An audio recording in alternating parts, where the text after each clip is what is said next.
So, what's up mga ka-acid? Andito naman si Cardo Talisay mga ka-acid.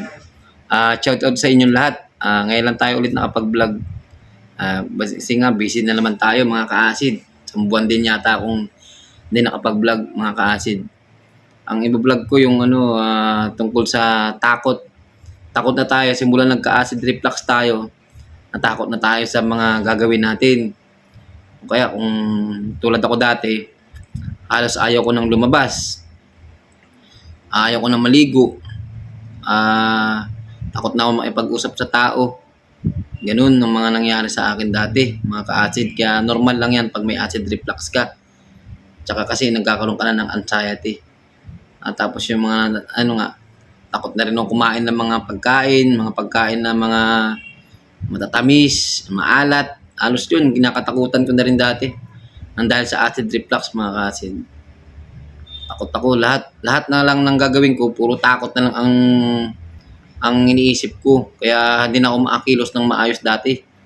Takot na akong takot na akong makipag-alubilo sa tao, ganun. Takot na akong mag-exercise kasi nga baka sumakit yung tiyan ko, ganun, iniisip mo lagi. Yun, puro takot na lang. Hanggang yun, hindi ka na makagalaw, hindi ka na makakilos ng maayos kasi puro takot na lang. Dapat hindi ganun mga ka-acid kasi pag puro takot ang mangyayari sa atin, wala, talagang hindi ka gagaling sa acid reflux na nararamdaman mo. Kailangan gawin mong normal yung hindi normal. Tulad ako dati, ginawa ko lahat yan. Kung nahihilo ka, takot ka nang lumabas dahil nahihilo ka.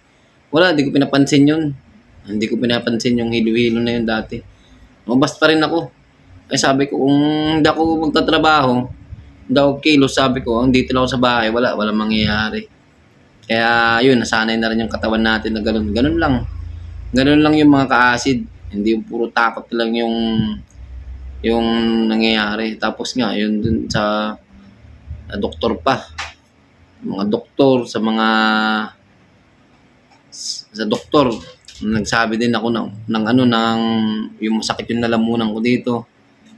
Yun. Puro takot na rin yung nangyayari sa akin kasi nga masakit dito. Yung inaano ko dito, yung sinasakal ako dito sa lalamunan, puro takot din. Tapos yung nahirapan ako huminga. Yun, takot na rin ako. Tapos yung sa doon nga sa sakit ng tiyan, nakakatakot din yun. Kaya pag kumain ka, nakakatakot yun pag iba na naman yung nakain mo. Pag nakakapanood pa tayo ng yung mga namatay sa TV, yung mga mga narinig mo namatay, mga kakilala mo, yun, takot din na rin tayo nun mga ka-acid. Kaya wala na akong ginawa kundi magmukmuk na lang dito sa bahay. Yun ang nangyari sa akin dati mga ka-acid. Pero sa acid reflux ko naman mga ka-acid, marami kasi nagtatanong din kung hanggang kailan ba ako gumaling, ganun. Isang taon at kalahati ako gumaling mga ka-acid. Talagang na-control ko rin siya. Yung hindi na sumasakit yung tiyan ko kasi, hindi na siya sumakit eh. Tinigil ko na yung gamot, 3 months. 3 months ko siya tinigil. Kaya, ayun, nadire-diretso na. Nakakain ko na lahat ng gusto kong kainin. Ganun lang mga ka-acid. Tapos, exercise ako, pinagpapawis ako, ganun lang. Ganun lang ginawa ko dati. Hindi yung puro takot na lang yung nararamdaman natin. Alam ko mga ka-acid, siyempre sa una lang yan talaga. Kasi nangyari nga sa akin yan. Nangyari sa akin yan na nangyayari sa inyo ngayon. Lalo na yung mga 1 month, 3 months, 5 months, 1 year. Kung hindi pa nila nakokontrol yung acid reflux nila at anxiety. Gagaling din kayo sa ganyan, sa acid reflux na yan at anxiety nyo. Kasi alam ko na makakayanan nyo rin yan. Kasi ako nakayanan ko eh. Nakayanan namin, marami kami na nung gumaling dito sa acid reflux na yan. Kaya alam ko makakayanan nyo rin yan. Basta ituloy nyo lang yung proseso, ituloy nyo lang yung kung ano yung ginagawa nyo dati, ituloy nyo lang. Halimbawa, huwag kayong mainip na gumaling kasi pag lalo kayo naiinip na gumaling, lalong tumatagal yung ano na yan, yung paggaling nyo. Kaya kailangan tuloy nyo lang, kumain lang kayo ng normal, ng sapat, saka alam yung masustansya, kainin nyo. Kasi yun lang naman tamang proseso sa paggaling para gumaling ka. Hindi yung kung ano nung vitamins, kung ano nung mga proseso na magganyan. Ganun lang naman. Tapos, siyempre, lagi magdasal, ganun. Hindi mawawala yan talagang. Ganun naman ang ginawa ko dati kasi talagang halos sumuko na rin ako sa buhay. Alam niyo naman sa mga vlog kong una, sumuko na rin ako sa buhay. Ayoko ng buhay, parang ganun.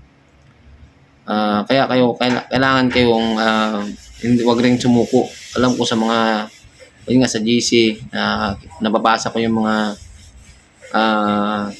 comment nyo, yung mga ganyan, yung mga sa loobin nyo. Yung mga ka-acid, normal naman yun. Kasi galing ako dyan Galing ako sa ganyang mga sa loobin. Siyempre, hindi gumaling. Pero gagaling din kayo mga ka-acid. Siyempre, ako nakayanan ko kayo pa. Siyempre, mga ka-acid natin dyan. Kung sana lahat na may mga acid reflux gumaling na rin para maging masaya na rin kayo kasi talagang nakakalungkot yan kapag hindi ka gumaling. Pagka puro lungkot ang mangyayari sa inyo, puro wala kang kasayahan na sa sarili mo, parang hindi ka naiisip mo na hindi ka normal, hindi ka tulad ng ibang tao nakakapagsaya, nakakapag-enjoy, nakakapaggawa ng mga gawain nila sa tahanan nila, nakakausap yung pamilya nila. So mga kasi nangyari sa akin yan lahat yan, mga nangyari sa inyo. Kaya alam ko normal yan na gagaling din kayo sa tamang panahon at takdang panahon mga ka-acid. So yun lang mga ka-acid, ang topic ko lang talaga yung tungkol sa takot nga, yung lagi na lang tayong takot dahil sa acid reflux na yan. Yun pala, talagang acid lang yan. Tapos yun nga, yung isip kasi natin iba ng sakit kaya lalong lumalala ang ang nangyayari sa katawan natin. Lalo tayo pag nahilo tayo, siyempre pag nahilo tayo manginginig yung katawan natin, matatakot ka. Pag natakot ka kasi nanginginig yung buong katawan mo, mag-iisip ka na ng masama, yun doon mahirapan ka ng huminga. Yan na yan, kaya yun na pumapasok ang anxiety mga ka-acid. So yun nga mga ka-acid, wag lang tayo masyadong magpanik para hindi siya lumala, wag kayo masyadong nervyusin. At wag kang mag-isip ng negative at saka wag kayo mag-isip ng masama mga ka-acid. Pray lang kayo, gagaling kayo basta yung sinasabi ko lang na wag kayo mag-isip na ng mga bagay na hindi naman makakabuti. Kumain lang kayo ng normal, kainin niyo yung mga masustansyang pagkain, kumain kayo ng gulay, prutas. Kung ano yung dapat ginagawa niyo dati, gawin niyo pa rin, exercise, ganun. Para malibang yung sarili niyo, hindi wag niyo isipin yung sakit. Kasi pag yung sakit iniisip nyo, lalo kayo magkakasakit. Ganun yung mga ka-acid. So hanggang dito na lang mga ka-acid. Sana may na-share akong kunting kalaman sa inyo mga ka-acid. Ingat kayo lagi and kumain kayo lagi. God bless mga ka-acid.